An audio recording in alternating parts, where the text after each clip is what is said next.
સુરત જિલ્લામાં જળબંબાકારની સ્થિતિ સર્જાઈ છે। કામરેજ 4 રસ્તા નજીક હાઈવે પર પાણી ભરાયા। નેશનલ હાઈવે 48નો સર્વિસ રોડ નદીમાં ફેરવાઈ ગયો છે। ઘૂંટણસમાં પાણી ભરાતા મુખ્ય માર્ગ બ્લોક થયા છે। દર વર્ષે આ સર્વિસ રોડ પાણી ભરાય છે। પાણી ભરાતા હાઈવે પર ટ્રાફિક જામની સ્થિતિ પણ સર્જાય છે। ફક્ત એક લેનમાંથી વાહન ચલાવવા લોકો મજબૂર બન્યા છે। જો દર વર્ષે આ પ્રકારની સ્થિતિ સર્જાતી હોય તો તેનો કોઈ ઉકેલ સુરત મહાનગરપાલિકા કેમ નથી લાવતી તે બાબતનો પણ સવાલ થાય, કારણ કે જો દર વર્ષે વરસાદમાં આ જ સ્થિતિ સર્જાતી હોય તો સુરતી લાલાઓને હેરાન પરેશાન કરવા માટે કેમ મહાનગરપાલિકા મજબૂર કરે છે તે બાબતે પ્રશ્ન થાય। ઘૂંટણસમાં પાણી ભરાયા છે આ રસ્તા પર, અને રસ્તા પર જાણે નદી વહેતી હોય તેવા દ્રશ્યો જોવા મળી રહ્યા છે। માત્ર એક લેન ચાલુ છે, જેના કારણે ટ્રાફિક જામની સ્થિતિ સર્જાઈ છે।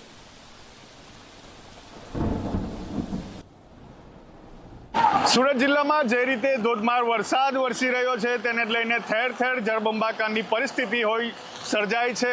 રોડ રસ્તા પાણીમાં તબદીલ થઈ ચૂક્યા છે અને નદી નાળાઓ વહેતા હોય તે પ્રકારના હાલ દ્રશ્યો સામે આવી રહી છે। દ્રશ્ય તમે જોઈ શકો છો સામેના। આજે નેશનલ હાઈવે કામરેજ 4 રસ્તા નજીકથી પસાર થતો નેશનલ હાઈવે નંબર 48 છે, અને સ્ટેટ હાઈવે હોય કે સર્વિસ રોડ હોય તમામ છે તે નદી નાળામાં તબદીલ થઈ ચૂક્યા છે। નદી મુખ્ય રોડ છે તેની ઉપર પાણી વહી રહ્યું હોય તે રીતે હાલ સામે આવી રહ્યું છે। મારી સાથે એક અહીંના યુવા છે, તેની સાથે આપ જણાવો, ક્યાં રહ્યો છો આપ? અહીંયા ગુરુકૃપા સોસાયટીમાં। ગુરુકૃપા સોસાયટીમાં। અચ્છા, કેટલા સમયથી આ પાણી અહીંયા ભરાયું છે? દર 10 વર્ષે આ પાણી અહીંયા નિકાલ થતો નથી। આ પાણીનો નિકાલ કંઈ થતો નથી, અને દર વર્ષે જેમ અહીંયા ભારે લોકોને હાલાકી પડી જાય છે, અહીંયા ગાડી કાઢવામાં બધે હાલાકી પડી જાય છે।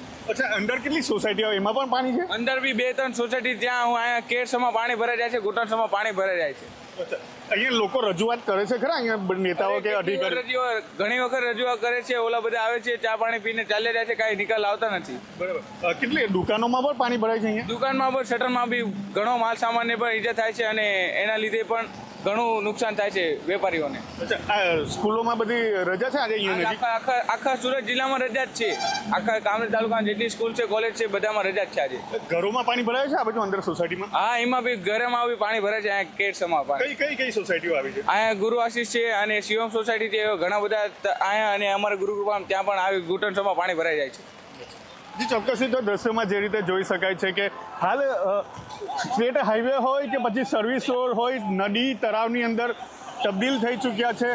ત્યારે જે રીતે વાત કરવામાં આવે તો હાલ દ્રશ્યોમાં જોઈ શકાય છે કે આ સર્વિસ રોડ અને નેશનલ હાઈવે રોડ છે જે ઘૂંટણસમાં પાણી ભરાઈ ચૂક્યા છે।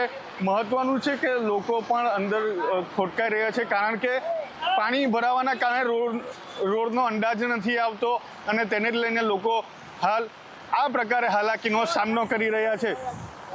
જે રીતે અહીંના સ્થાનિક લોકો છે, આપણે તેમની સાથે વાત કરીશું। કાકા, જણાવો, કેટલા સમયથી આ પરિસ્થિતિ છે? હા, તો બહુ ટાઈમથી વરસાદ આવું પેક થઈ જાય વારા કરીએ। અંદર સોસાયટીઓમાં પાણી છે? સોસાયટીમાં પાણી આવી ગયું, ઘરમાં આવવાની તૈયારીમાં જ છે। રજૂઆત કરો છો ખરા તમે અહીંથી? રજૂઆત તો ચાલુ જ છે, પણ આની આ પરિસ્થિતિ છે, કોઈ આવતું નથી। અચ્છા, નેશનલ હાઈવે અને સર્વિસ રોડ બંને પાણી? બંને પાણીમાં આવી જાય, દર વર્ષે આવી જાય આ પ્રોબ્લેમ। હા, થોડોક વરસાદ પડેલા આ પોઝિશન થઈ જ જાય। જે સ્થાનિકો જણાવે છે થોડો જ વરસાદમાં આ પ્રકારની પરિસ્થિતિ સર્જાય છે। દ્રશ્ય સામે જોઈ શકો છો, અજીમ હોસ્પિટલ છે, અજીમ હોસ્પિટલની બહાર જેટલું પાણી છે એટલે દર્દીઓને પણ હાલાકી છે। અંદરની તરફ જે સોસાયટી આવેલી છે તેઓને પણ હાલાકીનો સામનો કરવો પડી રહ્યો છે। જે રીતે જોઈ શકાય તો ઠેર ઠેર જે રીતે જળબંબાકારની પરિસ્થિતિ સર્જાય છે તેને લઈને હાલ આ પ્રકારે રોડ રસ્તા, વાહન હોય કે જનજીવન છે તે પ્રભાવિત થઈ ચૂક્યું છે, અને હાલ લોકો છે તે પારાવાર મુશ્કેલીનો સામનો વેઠી રહ્યા છે। સંદીપ વસાવા, ઝી મીડિયા, કામરેજ, સુરત।